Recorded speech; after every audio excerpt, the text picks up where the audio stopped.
Well, I'm Robert Fish. I am the singer of 108, and we are in Berkeley, California, about a half a block from 924 Gilman Street, which I think is the oldest DIY punk club in the state of California, and probably one of the oldest now in the U.S.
Well, it's only the third day, and we started on Friday, and today's Sunday.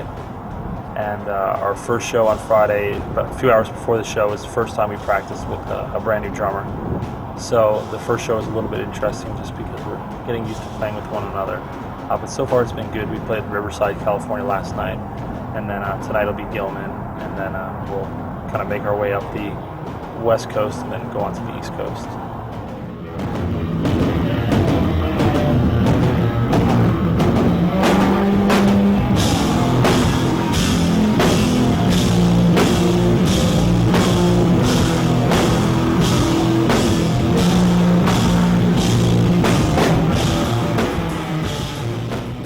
Well, we just got back probably 2 months ago. We went out to Boston, Massachusetts to record what was originally supposed to be an EP. We had booked time over a weekend, and when we kind of settled in, we ended up recording 10 songs. We ended up doing a brand new LP, and we're just waiting now for the record to get mastered, and then we'll start working on artwork, and that should probably come out sometime later this year on Death Wish. Other than that, we're doing this tour right now in the U.S., and then our guitar player Vic is moving to Japan with his family in about 2 months from now. So we'll wait for the record to come out and then kind of figure things out from there. But we really haven't done much this year, or in the last year. Last year, this time we were in South America. We did a tour of 5 countries in South America, and then we came back and took a break and went on to do the record and do this tour now.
essentially,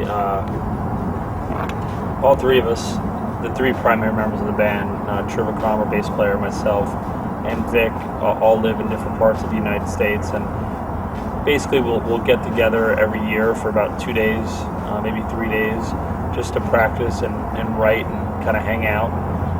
And then, we'll pick a time later in the year where we can go out for, usually 2 or 3 weeks to play, whether it's to do a tour or to record.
I live in the Bay Area here with my fiance, and I have 2 sons, and a career. And then Vic is now in San Diego. He also has 2 sons, and him and his wife and family are all moving to Japan.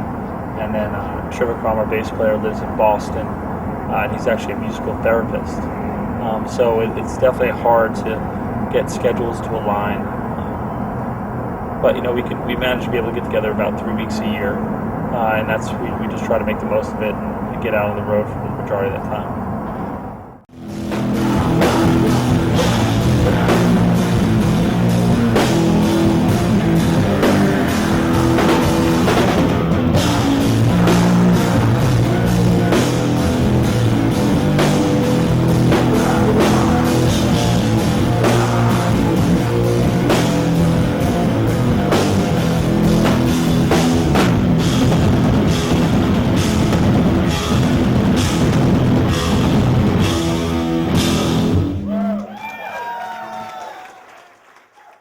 After One Away broke up, I did the Judas Factor for a few years, and I kind of stopped at that point because I didn't feel like I could relate so well with the people I was playing with, and to an extent really couldn't relate to kind of the scene or a lot of the kids involved, and I just felt like it was too hard to feel inspired to play, and so it took I think probably about 5 or 6 years off, and just kind of had a family and still listened to music and still wrote, but didn't necessarily do anything like playing out or putting out records. And then it just happened when we got together to do the one reunion show.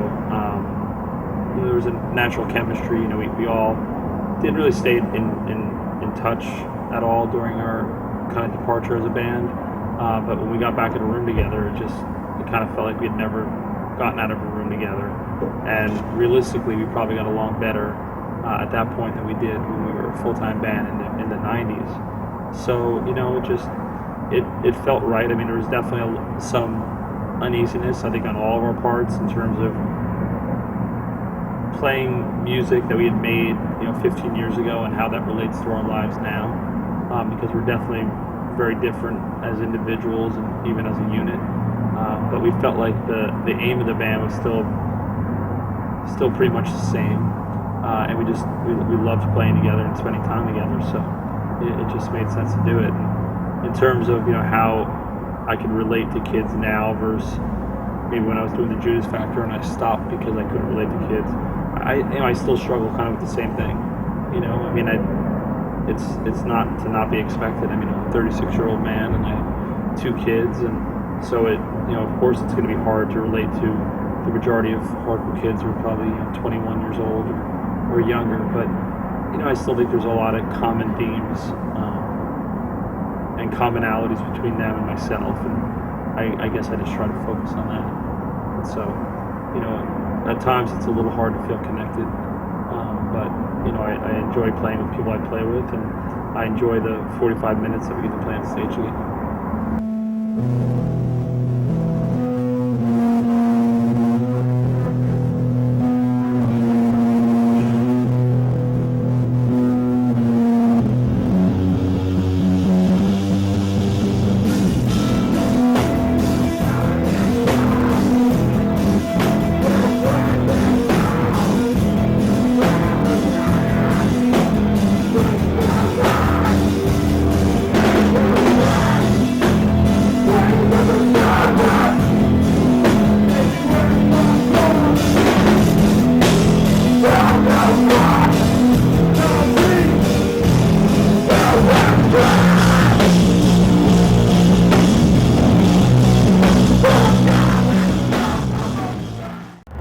Inspiration is that like I was saying earlier, you either just kind of give up and just settle for what's around you, or you just keep trying to find what makes you happy and find ways to feel connected to other people. And I think that was the commonality with 108. I mean, I think when we were first a band, obviously the whole Hare Krishna thing played a real big part in the band, because that was a common ideal that appealed to all of us in different ways, and which inspired us spiritually. And even though today it's a lot different in terms of where we derive inspiration individually and even as a unit, I think again it's still that same. The basis of it is still the same. Is that we want something more. We don't want to just kind of give up and meld in to the world around us. We want to be able to assert our individuality and be able to find other people who want to assert their individuality also, and kind of celebrate that in some way.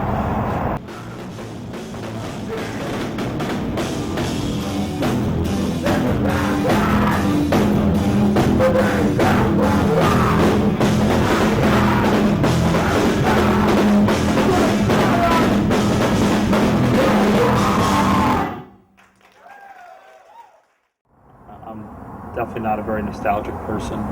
I don't think the past was any better than today, and I hope I don't ever really feel that way. If 108 was going to be the same thing that it was when we broke up, we never would have gotten back together. I think again that was kind of the biggest concern we had when we got back together, was that we didn't want it to be about playing old songs. We didn't want it to be about trying to relive or recreate 1993. We wanted to make what we felt today relevant to, and link it to that past, and kind of bridge the gap between then and now. And so there's definitely nothing I miss. I mean, at the same time, I don't think there's anything. The music, it sounds a little different, and kids might dress different, but I think it's really the same thing. You have kids who get into punk because they feel alienated, and some of them after a couple of years just kind of resign to that and kind of meld into the crowd, and some people will continue to feel disconnected for the rest of their lives. And to me that's kind of what interests me in the music, that it's a place where I can kind of express myself and be surrounded by other people who maybe I don't agree with on a lot of things, or in certain ways, or maybe I can't relate to everything they're going through, but it's kind of like everybody's there because they want something different than what the rest of the world has to offer. It's called Mantra 6.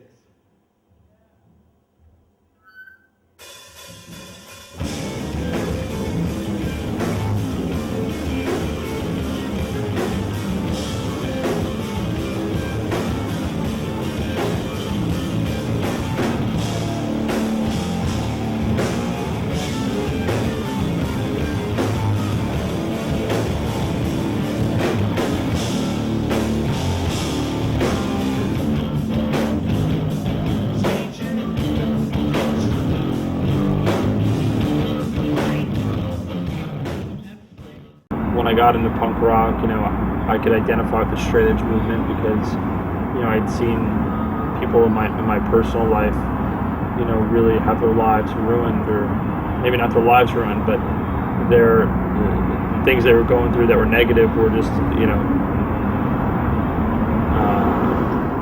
weren't helped by doing drugs or drinking. So that was helpful for me to be able to, again, kind of feel alienated from everybody around me, but find kids that had a common sort of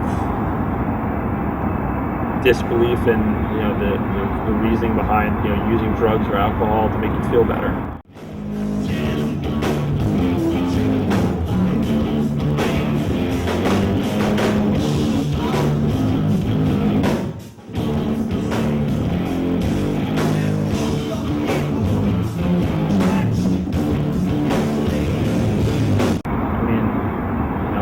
I was a young kid who had a dog die, and it made me really sad. And when I connected that to the animals I was eating, then it made me want to be a vegetarian. And again, to see groups of other people who came to vegetarianism out of a similar experience was important to me. The Hare Krishna thing, I think, that helped me in some ways explain away some traumatic things I went through as a kid. I don't feel the same way about it today that I did then.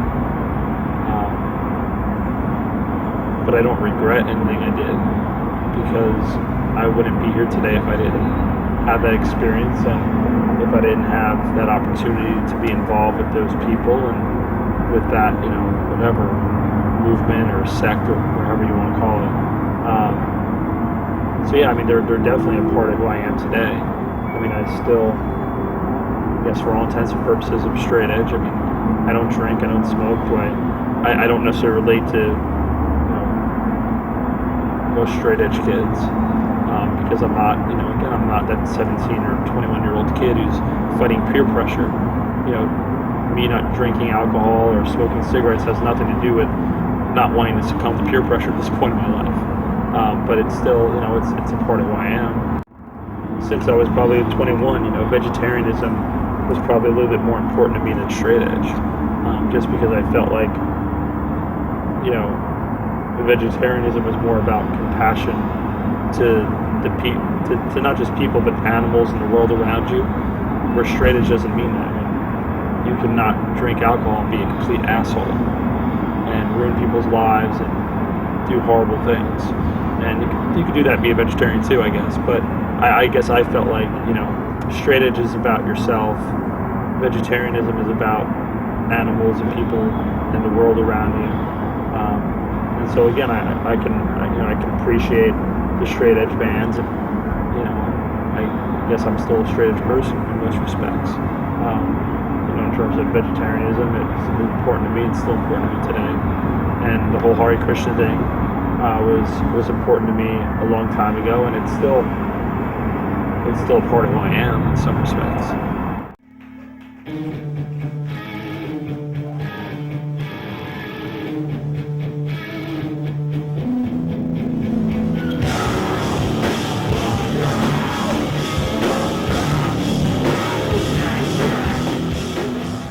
As far as being a father, of course I'd love them to, or I hope that I can imbibe in them a sense of compassion, and not just for themselves as well as like the world around them, and hopefully that they can be happy, secure, and compassionate people.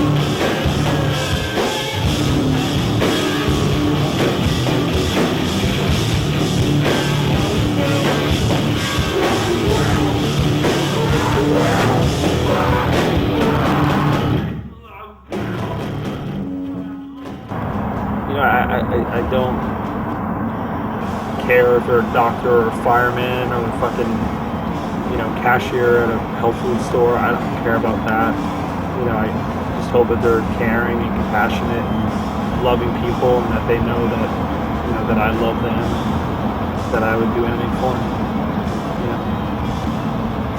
Try to at least give them that sense of like self-worth that maybe I didn't feel like I had.